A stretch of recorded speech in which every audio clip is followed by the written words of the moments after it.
주님께서 우리와 함께 계십니다.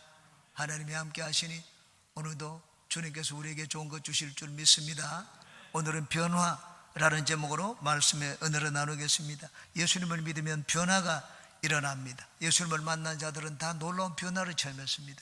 수가성 우물가 여인의 변화를 받고 7 귀신 들렸던 막달라 마리아가 예수님을 만나서 변화를 얻었습니다. 베드로가 변화되었고 바울 사도가 변화가 되었습니다. 오늘날도 예수님을 믿는 자들에게는 놀라운 변화가 일어납니다.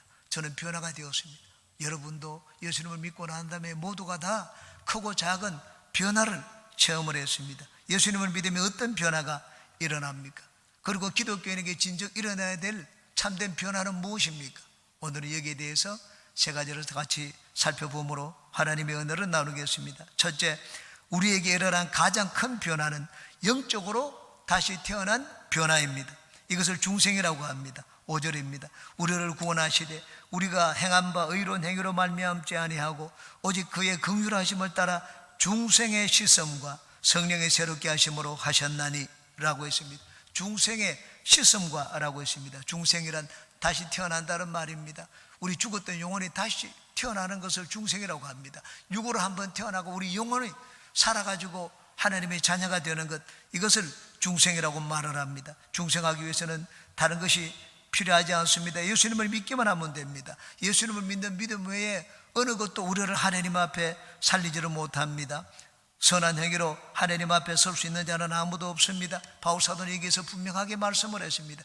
우리의 행한 바 의로운 행위로 말미암지 않았다고 말씀을 했습니다. 사람의 눈으로 보기에는 야, 이 사람이 저 사람보다 낫다, 저 사람은 훨씬 더 도덕적이다, 저 사람은 더 거룩하다, 그런 얘기를 합니다. 인간이 아무리 선해도 하나님의 기준에 미칠 자는 아무도 없습니다. 하나님이 보시기에는 의로운 자도 없고 선한 자도 없습니다. 한 번은 부자 청년이 예수님께 나왔습니다. 선한 선생님이여, 내가 무엇을 하면 영생을 얻을 수 있습니까? 예수님이 즉시로 그 청년에게 대답을 했습니다. 어찌하여 너는 나를 선하다고 얘기를 하느냐? 선한 분은 이 세상에 하나님 한 분밖에 없다고 말씀을 하셨습니다. 예수님도 당신을 선하다고 생각하지 않으셨습니다. 그러므로 이 세상에 선한 행위로 하나님 앞에 설 수 있는 자는 아무도 없습니다. 예수님은 어떻게 매일 하나님 앞에 나아갔습니까? 선한 행위로 나아가지 않았습니다. 오직 예수님을 믿는 믿음으로 예수님도 하나님 아버지 앞에 나아갔습니다. 그러므로 우리 인간이 하나님 앞에 설 수 있는 길은 믿음 외에는 없습니다. 우리가 하나님 앞에 설 수 없음을 하나님은 잘 알고 계십니다. 그래서 우리가 하나님에 살 수 있도록 그 아들을 우리에게 보내주셨습니다. 우리의 모든 죄를 예수님께 담당시켰습니다. 예수님을 심판하셨습니다. 그러므로 예수 그리스도 안에서 우리의 모든 죄가 이제는 다 벗겨졌습니다. 누구든지 예수님을 믿으면 하나님은 우리가 죄를 한 번도 안 지은 것처럼 여겨주십니다. 왜? 예수 안에서 우리 죄값을 다 치렀기 때문입니다. 이것이 바로 하나님의 은혜입니다.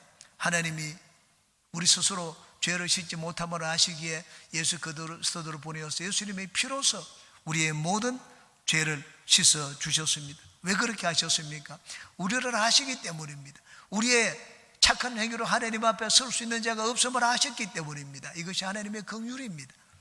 하나님이 우리를 불쌍히 여겨서, 하나님이 긍휼히 여겨서 저와 여러분 모두를 믿음 안에서 하나님께 설 수 있는 길을 열어놓으셨습니다. 그러므로 예수님을 믿는 우리는 이 세상 모든 사람이 아무리 애를 쓰고 노력하고 얻으려고 해도 얻지 못하는 것을 우리는 얻었습니다. 예수 믿는 우리가 가지고 있는 놀라운 변화입니다. 여러분, 그런 변화를 얻은 것이 은혜 중에 은혜입니다. 하나님 앞에 설 수 있는 그런 사람이 되었다. 그만큼 더 큰 변화가 어디 있습니까? 하나님이 우리를 보십니다. 하나님이 우리를 보시고 볼 때, 야, 너는 안 된다, 너도 안 된다. 근데 예수 믿는 자는 보고, 야, 너는 합격이다, 이리 오너라, 그렇게 말씀을 합니다. 사람들이 보면은 예수 믿는 자와 믿지 않는 자 다 같이 밥을 먹고 직장 생활을 하고 똑같이 행동을 합니다. 변화가 없는 것처럼 보입니다. 하나님 눈에는 그렇지 않습니다. 하나님의 눈에는 믿는 자와 믿지 않는 자는 여러분 죽었다 깨도 같아질 수 없는 변화를 가지고 있습니다. 세상 사람이 평생 도를 닦아서 하나님 앞에 설 수 있습니까? 하나님 앞에 합격 점수를 못 얻습니다. 외모를 고친다고 됩니까? 학식을 많이 쌓아서 됩니까? 여러분, 매일 1일 1선이 아니라 1일 100선을 해도 하나님 앞에 서지를 못합니다.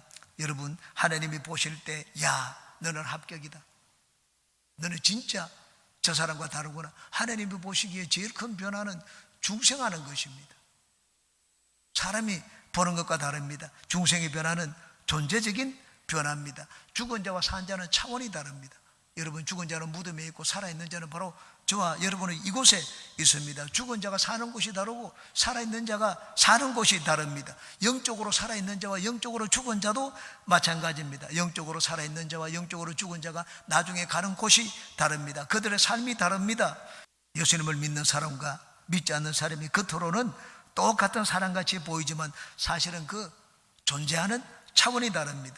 예수님이 믿는 사람은 영원히 살아있는 존재이지만 믿지 않는 사람은 영원히 죽은 존재입니다. 예수님을 믿는 사람과 믿지 않는 사람은 죽고 난 다음에 가는 곳이 다릅니다. 하늘과 땅 사이에 변화가 있습니다. 여러분, 중생하게 되면 이제 영이 다시 살아나서 하나님을 알게 됩니다. 죽고 난 다음에 우리가 다른 것이 아닙니다. 이 세상에 있을 때도 우리는 전혀 다른 삶을 삽니다. 세상 사람들 보면 같아질 수가 없는 변화입니다. 우리는 다 오늘도 주님 앞에 나왔습니다. 우리 영이 살았기 때문입니다. 우리 영이 살게 되면 영은 하나님을 더듬어 찾습니다. 하나님 앞에 나오려고 합니다. 새가족실에서 새가족 공부를 하는데 배우는 내용이 세 가지입니다. 첫 번째는 구원, 둘째 주에는 예배, 세 번째 주에는 교회에 대해서 배웁니다. 구원받으면, 한 번 구원받으면 영원한 구원입니다. 한 번 구원은 영원한 구원입니다. 예수님을 믿으면 우리는 잠시 동안 사는 생명을 얻는 것이 아니라 영원한 생명을 얻습니다. 영원한 생명을 얻었는데 왜 매주마다 예배 나오라고 합니까? 왜 매주 주일 성수를 해야 됩니까? 어떤 사람들은 주일 성수를 의무라고 합니다. 물론 주일 성수와 11조는 기독교인의 의무입니다. 그런데 우리가 의무이기 때문에 예배 나오는 것이 아닙니다. 여러분, 아무리 말려도 주님을 찾아 나옵니다. 왜? 우리 영이 살았기 때문입니다. 영이 살았기 때문에 영은 하나님을 알고 하나님을 찾습니다. 그것이 바로 내가 중생했다는 증거입니다. 바울 사도는 다메섹 도상에서 예수님을 만났습니다. 예수님을 만나고 난 다음에 영혼이 순식간에 살아났습니다. 장님이 되었다가 아나니아 집사의 기도를 받고 성령으로 충만함을 받고 영의 눈이 떠졌습니다. 육신의 눈도 떠졌습니다. 그러자 즉시로 회당에 나가서 예수님을 증거하기 시작했습니다. 우리가 그토록 기다리던 메시아가 바로 이 십자가에 달린 나사렛 예수라고 증거를 했습니다. 바울 사도가 외치는 그 행위를 보고 사람들은 눈이 휘둥그레졌습니다. 도저히 믿을 수가 없었습니다. 이 사람이 어제 그 사울이 맞느냐? 사람들은 자기의 눈을 의심을 했습니다. 놀라운 변화였습니다. 내가 하나님을 생각하고 하나님을 찾아 나가서 하나님을 예배하는 것, 이것이 바로 내 영이 살아났다는 증거입니다. 믿지 않는 사람들에게 여러분 교회 가서 예배 같이 드리자고 해보십시오. 돈을 줘도 따라 나오지를 않습니다. 왜 나오지 않습니까? 영이 죽었기 때문입니다. 영이 죽었는데 하나님을 어떻게 찾을 수가 있습니까? 죽었다 깨도 하나님을 찾지를 못합니다. 여러분, 우리가 교회 나오는 것, 그건 결코 사소한 일이 아닙니다. 이 세상 사람들이 아무리 노력해도 도저히 따라하지 못할 변화를 하나님은 우리에게 주셨습니다. 두 번째 변화는 삶의 변화입니다. 예수님을 믿게 되면 삶이 달라집니다. 새로운 삶, 이 새로운 삶을 살도록 하기 위하여 하나님이 우리에게 성령을 부어주셨습니다. 5절 뒷부분 보시기 바랍니다. 중생의 시험과 성령의 새롭게 하심으로 하셨나니, 우리가 새로운 삶을 사는 것, 새로운 삶을 살도록 하기 위하여 성령이 우리 가운데 오셨습니다. 바로 그 다음 6절을 보시기 바랍니다. 6절에 우리 구주 예수 그리스도로 말미암아 우리에게 그 성령을 풍성히 부어주사라고 했습니다. 하나님 우리에게 성령을 풍성하게 부어주신 이유가 어디 있습니까? 새로운 삶을 살도록 하기 위해서입니다. 디도서에서 바울 사도가 디도에게 주는 교훈과 권면의 주제가 있습니다. 바로 그것은 선행입니다. 바울 사도는 1장부터 지금 3장 마지막 장까지 계속하여 선행에 대해서 말을 하고 있습니다. 디도를 거레데 섬에 남겨두었습니다. 바울 사도가 디도를 거레데 섬에 남겨둔 것은 기독교인을 올바로 가르치도록 하기 위함이었습니다. 그건 정직하라는 것이었습니다. 행실이 뒤따라야 된다는 것이었습니다. 선을 행하는 것이었습니다. 바울 사도는 거짓 교사들의 가르침을 물리치라고 했습니다. 거짓 교사들의 속임수에 넘어가지 말라고 했습니다. 그리고 교회의 지도자를 세울 때는 착한 일을 하는 사람을 세우라고 했습니다. 1장 8절 9절입니다. 오직 나그네를 대접하며 선행을 좋아하며 신중하며 의로우며 거룩하며 절제하며 미쁜 말씀의 가르침을 그대로 지켜야 하리니 이는 능히 바른 교훈으로 권면하고 거슬러 말하는 자들을 책망하게 하려 함이라. 여러분, 선행을 하는 자, 행동이 본받지 못할 자로 세우면 안 된다고 했습니다. 교회 지도자들을 세울 때 교회에 있는 거짓 교사들을 물리치라고 했습니다. 왜? 거짓 교사들은 말만 번들하게 하지 행동이 뒤따르지 않는다고 했습니다. 1장 16절입니다. 그들이 하나님을 시인하나 행위로는 부인하니 가정한 자요 복종하지 아니하는 자요 모든 선한 일을 버리는 자니라 그 말을 했습니다. 2장에서는 또 얘기합니다. 늙은 나이든 남자와 나이든 여자, 젊은 남자와 젊은 여자들에 대한 교훈을 주고 있습니다. 이들에 대한 교훈도 똑같습니다. 교회에 있는 사람은 늙은이나 젊은이나 세상 사람들과 달라야 한다고 했습니다. 바로 그것이 선행이라고 했습니다. 2장 7절 8절 보시기 바랍니다. 범사에 내 자신이 선한 일에 본을 보이며 교훈에 부패하지 아니함과 단정함과 책망할 것이 없는 바른 말을 하게 하라. 이는 대적하는 자로 하여금 부끄러워 우리를 악하다 할 것이 없게 하려 함이라. 야, 기독교인은 진짜 개독교인이다, 그런 말을 들으면 안 됩니다. 우리가 잘못 살기 때문에 그런 말을 듣습니다. 성경이 우리에게 요구하는 삶은 그렇지 않습니다. 예수님이 우리를 구원하신 이유가 어디 있습니까? 예수님이 우리를 구원하신 이유가 바로 2장 뒤에 14절에 나옵니다. 선한 열매를 맺도록 하기 위함입니다. 그가 우리를 대신하여 자신을 주심은 모든 불법에서 우리를 속량하시고 우리를 깨끗하게 하사 선한 일을 열심히 하는 자기 백성이 되게 하려 하심이라. 선한 일을 열심히 하도록 하기 위하여 예수님이 그 몸을 바쳐 우리를 깨끗게 하셨다고 했습니다. 피로 우리 죄를 다 씻어주셨다고 했습니다. 한 번도 죄를 짓지 않은 것처럼 우리 생각도 씻어주시고 마음도 씻어주시고 내 삶도 다 용서하고 씻어주셨다고 했습니다. 왜 그렇게 하셨습니까? 앞으로 계속 깨끗하니까 깨끗한 일을 하라, 선한 일을 하라고 그렇게 한 것입니다. 예수님을 믿는 자는 이제 마땅히 선한 열매를 맺어야 됩니다.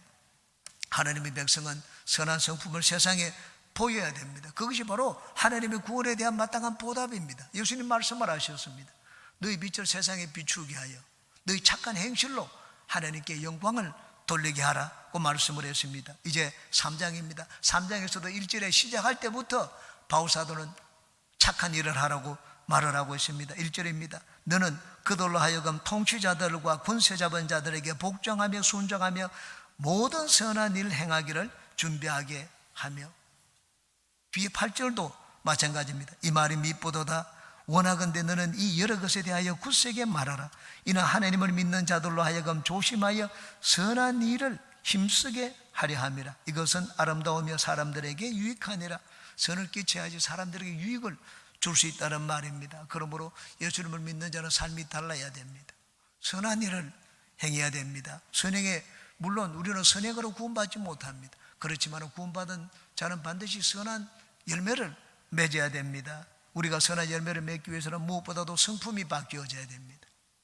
선한 행위는 다른 데서 나오지 않습니다. 성품에서 나옵니다. 성품에서 선한 행위가 나옵니다. 그래서 바울 사도는 3장에서 세 가지 성품을 이야기하고 있습니다. 그것은 첫째, 순종입니다. 기독교인은 순종하고 복종하되 나라에도 복종하라고 했습니다. 나라가 우리를 박해하고 압제하는데 그래도 나라에 복종하라고 했습니다. 1절입니다. 너는 그들로 하여금 통치자들과 권세 잡은 자들에게 복종하며 순종하며 모든 선한 일 행하기를 준비하게 하며 라고 했습니다. 순종이 무엇입니까? 순종은 마음이 잘 길들여져 있는 것입니다. 길들여져 있지 않은 야생마는 타기가 힘듭니다. 우리가 길들여져 있지 않으면 하나님은 우리에게 올라타기가 어렵습니다. 우리를 이리 가자 저리 가자 말씀하기가 어렵습니다. 여러분, 세상에서 아무리 선을 행해도 그 결코 선한 열매가 아닙니다. 왜? 속에서 선한 사람이 맺어야지 선한 열매가 나옵니다. 예수님이 말씀을 하셨습니다. 하나님 왜 누가 선하냐고 했습니다. 예수님 당신도 선하다고 하지 않았습니다. 우리 안에 하나님이 들어와서 맺어야지 이 열매가 선합니다. 하나님이 들어오시지 않고 사람이 맺는 열매는 결코 선하지 않습니다. 하나님이 내 안에 계셔서 내가 선한 열매를 맺기 위해서는 무엇보다도 순종하는 사람이 되어야 됩니다. 여러분은 하나님께 잘 길들여져서 순종하는 하나님의 도구가 되시기 바랍니다. 그 다음 기독교인의 성품이 변하는 관용입니다. 기독교인은 관용하는 성품을 가져야 됩니다. 2절입니다.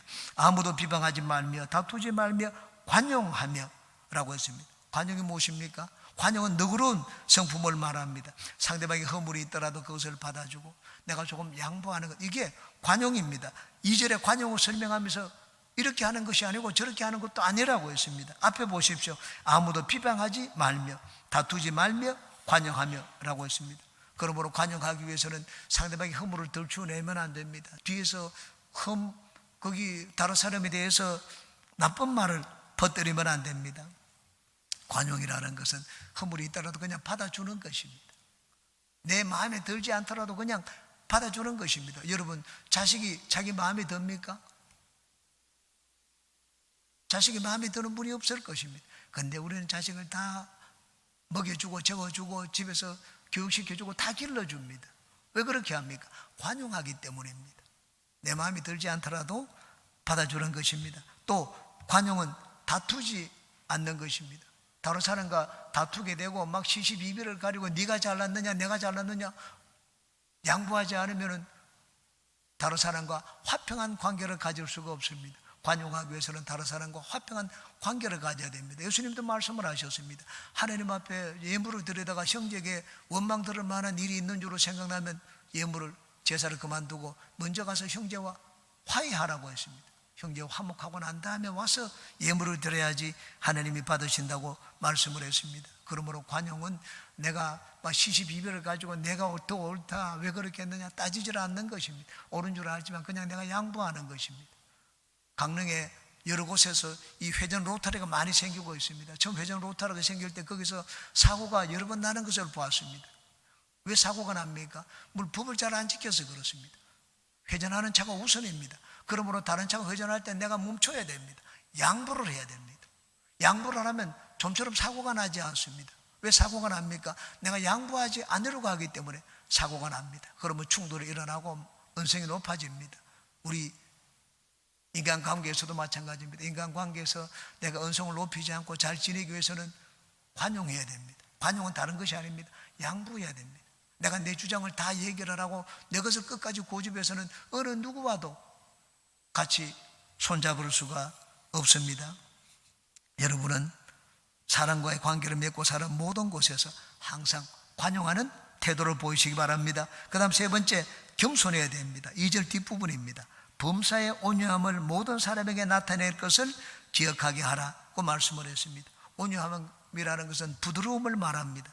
그리고 온유함은 겸손과 짝지어져 있는 단어입니다. 온유와 겸손은 동질의 앞뒷면과 같습니다. 내가 더 잘났다고 생각하고 대단하다고 생각하면 결코 우리는 부드러울 수가 없습니다. 다른 사람을 나보다 낫게 여기는 겸손함이 있어야지 우리는 온유할 수가 있습니다. 부드러울 수가 있습니다. 모세는 지면에서 누구보다도 온유했습니다. 왜? 깨어졌기 때문입니다. 모세는 누구보다 겸손했습니다. 누구보다 낮아졌습니다. 나는 도저히 아니라고 했습니다. 하나님, 나는 이제는 쓸모없는 사람이라고 했습니다. 모세는 처음에는 자기를 대단하다고 생각을 했습니다. 내 아니면 누가 이스라엘의 지도자가 될 수 있겠느냐 그렇게 생각을 했습니다. 그런데 나중에 동족에게 배척받아 도망을 갔습니다. 광야에서 40년 동안 살면서 끼어질 대로 끼어졌습니다. 이제 스스로 생각해도 자기는 아무것도 아닌 자라고 생각을 했습니다. 낮아졌습니다. 그런 낮아진 자를 하나님이 찾아오셔서 하나님의 종으로 부르셔서 위대하게 사용하셨습니다. 우리가 하나님의 선한 열매를 맺기 위해서는 여기 나오는 것처럼 순종하고 관용하고 겸손하고 온유한 성품을 가져야 됩니다. 그래야지 하나님이 우리 가운데 나타나셔서 선한 열매를 맺을 수가 있습니다. 여러분은 항상 순종적이며 관용하며 온유하고 겸손한 성품을 가져서 선한 열매를 맺는 세상에 좋은 기독교인이 되시기를 주의 이름으로 축원합니다. 세 번째 변화는 천국을 소망하는 변화입니다. 한번 따라해 주시기 바랍니다. 천국을 소망하자. 천국을 소망하자. 이 땅에서의 변화가 기독교인의 변화의 전부가 아닙니다. 하늘나라를 바라보고 사는 기독교인이 진정 변화된 기독교인입니다. 6절과 7절을 보시기 바랍니다. 우리 구주 예수 그리스도로 말미암아 우리에게 그 성령을 풍성히 부어주사 우리로 그의 은혜를 힘입어 의롭다 하심을 얻어 영생의 소망을 따라 상속자가 되게 하려 하심이라. 영생의 소망을 따라 하늘나라 상속자가 되게 하려 하심이라고 했습니다. 죽고 난 다음에 부활한 이 소망을 주셨습니다. 왜 그렇게 했습니까? 하늘나라를 우리에게 유산으로 물려주시기 위해서입니다. 여러분, 그러므로 우리가 소망을 가지되 어떤 소망을 가져야 되는가? 하늘나라를 유업으로 나는 상속으로 받는다 하는 그런 소망을 가져야 됩니다. 우리의 진정한 소망은 영원히 사는 천국을 바라보며 사는 것입니다. 예수님을 믿게 되면 우리는 이 땅에서 영원히 잘된 같이 범사에 잘되며 강건한 생명을 누리며 삽니다. 하나님은 땅에 있는 것도 주십니다. 배고프다가 올 때 예수님은 영의 양식이면 충분하지 뭐 땅의 것을 구하느냐? 예수님은 그렇게 하시지 않았습니다. 먹을 것이 없어서 기진맥진한 그들에게 예수님은 오병이어의 기적을 행해서 먹여주셨습니다. 그런데 우리가 땅의 것을 구할 때 잊지 말아야 될 것이 있습니다. 그것은 땅의 것이 전부가 아니라는 것입니다. 땅의 것은 표적입니다. 하나님이 땅의 것을 주십니다. 하나님을 알라고 주시는 것입니다. 하나님이 땅에 있는 것들을 통하여 은혜를 베풀어 주십니다. 하나님을 더 확신하며 살라고 그렇게 하는 것입니다. 그러므로 우리는 땅의 것을 구하고 땅의 것을 얻고 살지만은 땅의 것만 바라보면 안 됩니다. 땅에 있는 것이 우리의 소망이 되어서는 안 됩니다. 땅의 것을 얻을 때 우리는 하나님이 계신다는 것을 알아야 됩니다. 안 보이는 존재가 있구나. 안 보이는 하나님이 다스리는 세계도 있다는 것을 알아야 됩니다. 예수님이 당신을 따르는 무리들을 위해서 오병이의 기적을 행하여 주셨습니다. 그런데 이 디베라 광야를 떠나서 바다를 건너 가버나움에 가셨습니다. 무리들이 예수님을 찾았는데 예수님이 없었습니다. 다른 곳으로 갔구나. 배가 하나 없는 걸 보고 막 저쪽으로 건너간 모양이다. 그래서 가버나움으로 왔습니다. 가보니까 과연 예수님이 거기 계셨습니다. 막 무리들이 막 몰려오자 예수님이 그들이 얘기했습니다. 언제 여기 오셨습니까? 너희들이 나를 찾는 것은 표적을 본 까닭이 아니라 떡을 먹었기 때문이라고 했습니다. 표적이 무엇입니까? 표적은 예수님이 누구신지를 보여주는 그런 기적을 말합니다. 떡을 먹는 그 기적을 통하여 예수님이 하나님이 보내신 메시아다, 영원한 생명의 떡이다 하는 그것을 알아야 했습니다. 예수님이 기적이 바로 표적이었습니다. 그런데 그들은 표적을 본 때문이 아니라 단순히 떡을 먹었기 때문에 예수님을 다시 찾아왔습니다. 예수님을 잡아서 왕으로 삼기 위해서였습니다. 그들은 예수님을 보고는 땅의 것을 바라보았습니다. 하늘의 것을 바라보아야 되는데 땅의 것을 얻고는 땅의 것을 버릴 줄 알아야 됩니다. 왜? 더 귀한 것을 알았기 때문입니다. 베드로는 땅의 것을 얻었습니다. 그런데 땅의 것을 인생의 목적으로 삼지 않았습니다. 잠시 기뻐하다가 땅의 것을 버렸습니다. 배와 그물을 버려두고 예수님을 따라 나섰습니다. 하나님 우리에게 성령을 보내주신 이유가 있습니다. 성령은 하늘나라의 보증입니다. 영원한 하늘나라가 있다. 하늘나라가 있다는 것을 우리에게 보증으로 보여주기 위해서 오신 분이 성령입니다. 예수님이 죽음에서 부활하여 다시 산 것처럼 우리도 다시 산다 하는 그 확신을 주시기 위하여 성령이 우리 가운데 오셨습니다. 이 땅에 살지만 땅에 있는 것을 바라보지 말고 위를 바라보고 영원한 세계를 바라보고 살라고 하나님 우리에게 성령을 보내주셨습니다. 신앙이 오래되었는데도 아직 땅의 것을 바라보고 땅의 것만 부하고 사는 사람은 참 안타까운 인생을 살고 있는 사람들입니다. 성령을 받았다고 하면서도 여전히 땅의 것을 근심하며 땅의 것을 구하여 살고 있다면 성령을 주신 하나님의 마음을 아프게 하며 사는 인생입니다. 하나님 우리에게 크신 긍휼을 베풀어서 예수님을 알게 했습니다. 게다가 성령을 우리에게 주셔서 하늘나라를 바라보고 소망하며 살도록 하셨습니다. 여러분, 하늘나라를 바라보고 소망하며 사는 것, 그것이 기독교인의 참된 변화입니다. 우리가 하루하루 살면서 날마다 가까이 가는 곳이 어디입니까? 천국문입니다. 우리가 천국문에 가까이 가는 것을 알면은 이제는 더 위를 보고 살고 천국을 바라보고 소망하며 살아야 될 것입니다. 이런 변화가 우리 모두에게 일어나기를 주님의 이름으로 축원합니다.